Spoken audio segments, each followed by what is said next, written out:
పురాణయుగమున ఈ గిరిపైనే తపమునరించెను యాద ఋషి.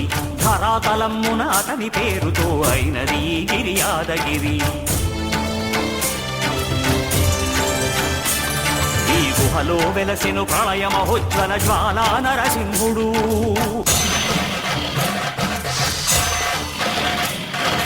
భక్తాభీష్టములన్నీ తీర్చే లక్ష్మీ నరసింహుడు.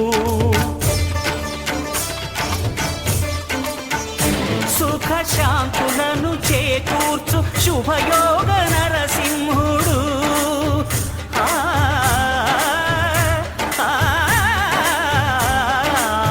ఈ స్వామి పాదములు బ్రహ్మ కడుగగా విష్ణు కుండమే ప్రభవించి ఇట స్నానము చేసిన జన్మధన్యమే కర్మ విమోచనమే.